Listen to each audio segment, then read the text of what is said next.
Hey everybody, welcome back to the channel. On this video, we're out here today because customer tried to change the wheel themselves. They got all the lug nuts off except for one. It's on too tight and we're here to get it off, so figured I'd roll the camera and let you see how we get it done.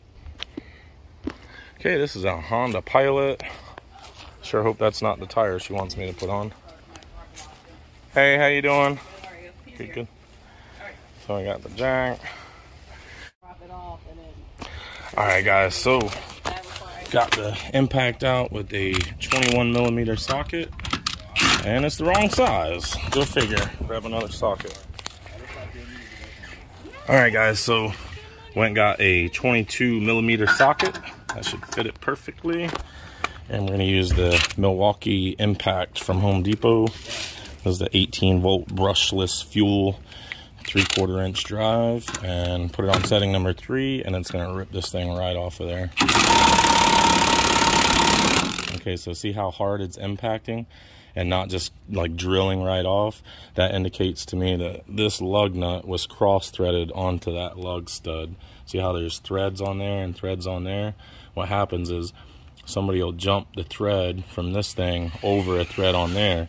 So when you put a lug nut on, you have to put it on by hand like that, and it has to screw on easily. If you put it on by hand and it doesn't screw on easily, that means it's being cross-threaded.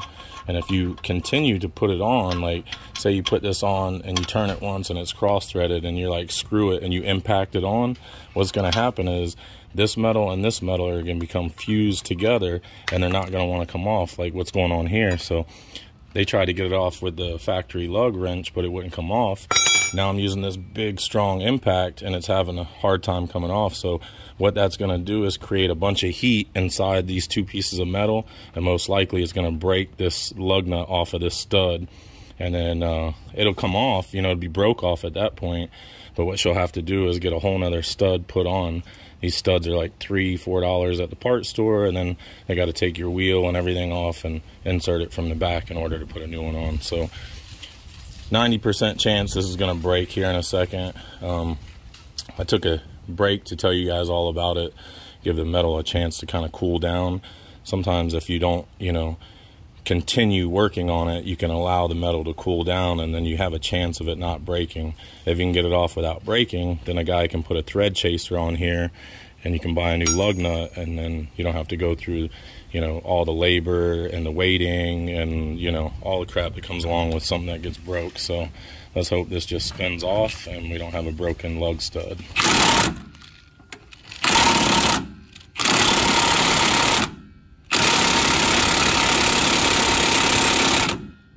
Yeah, so this thing on setting number 3, it should just break it right off, and it's still not coming off. So I'm going to put 2 hands on it to get a little more power out of it.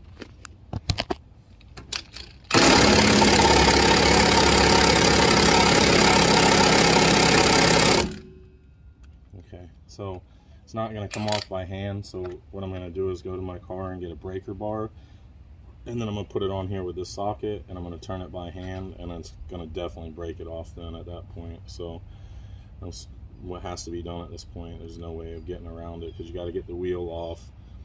You're not going to get around that not breaking. That's going to break no matter what. I can feel the heat in it right now from trying to impact it. The friction causes so much heat that it just does that. So I'll grab the breaker bar and we'll get that off.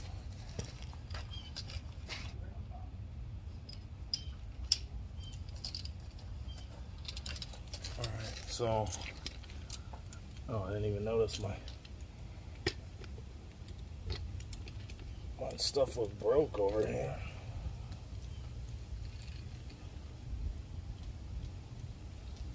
There we go. I guess it screws back down on it. Tool abuse. Alright. Give it this little socket. Alright, so this will go on like that, and then turn it.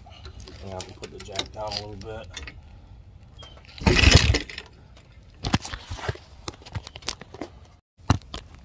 Alright guys, so I got the breaker bar on there, like so. Let the jack down a little bit and get the weight onto the tire. And then I can feel it about to break as I'm turning. And there you go. All right, there it is, broke off, right? Now if you touch it, you're gonna get burnt because that's gonna be hot from all the friction. But that's what I wanted to show you. That's what happens when you cross thread a lug nut onto a lug stud. So let's get this baby back up in the air.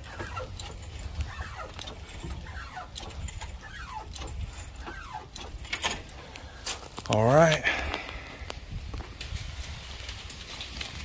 there we go. Get this baby out of the way.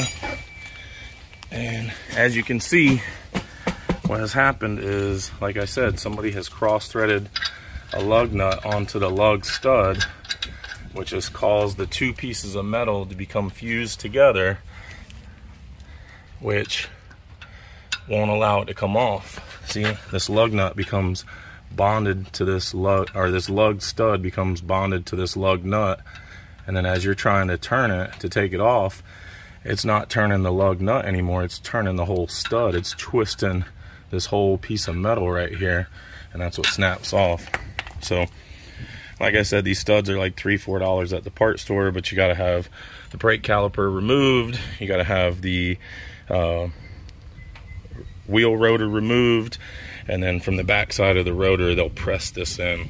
It's not that hard to do. You can do it yourself at home, but you know, it is definitely still a pain in the ass. Now if you're like me and you don't want to pay for something to get fixed, you can always ride with 4 lug nuts instead of 5, and that'll be perfectly fine. You won't have any issues with that. So you know, if you wanted to ride out like that, you could. It wouldn't damage anything. Now if you had 2 broke off, you can't drive with 2 broke off, but you could definitely drive with 1 broke off. And that's pretty much it.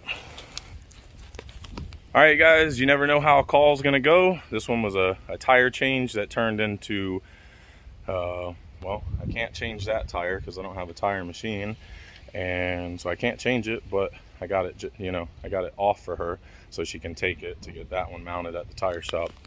Anyways, guys, I hope you enjoyed the video. I hope it was helpful. Don't forget to like and subscribe. Drop me a comment at the bottom, and I'll see you on the next one. Bye.